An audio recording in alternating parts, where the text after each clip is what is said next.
Let's check in on the vaccine rollout, and the government continues to be battered by a failure to meet its own targets. So it was kind of silly to announce those, wasn't it?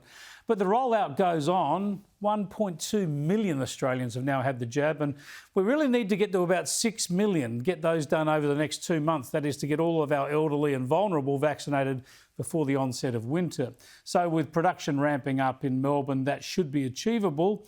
It's been a supply problem so far. So we have virtually no coronavirus in this country. We are lucky. There is nothing to panic about, which makes this sort of alarmist political opportunism pretty appalling. The reality is that Australians are being held hostage to a botched vaccine rollout. I mean, people were hoping that the vaccines were a path or a ticket back to normal, but now we find out that travel mightn't be a thing till 2024. And it's really, I think, undermined the confidence of a lot of Australians, especially younger ones, in the vaccine program, full stop. It's very bad news. Well, it's kind of self-fulfilling prophecies from politicians, isn't it? When they say it's undermining the confidence, that undermines the confidence.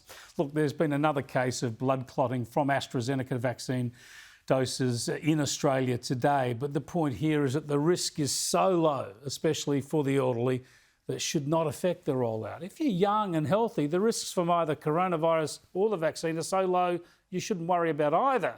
But if you're paranoid about the virus and you're young and healthy, then talk to your doctor about AstraZeneca.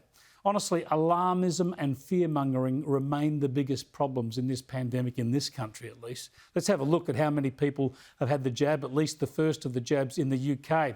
They've got just about everyone in the vulnerable age groups vaccinated already, don't they?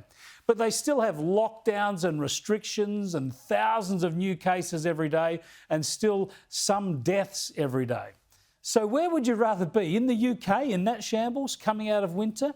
Or here in Australia with no community transmission, a vaccine rollout underway and still 2 months away from winter? I tell you, we remain the envy of the world on our public health score, on our economic progress, and on just how we're living through all of this.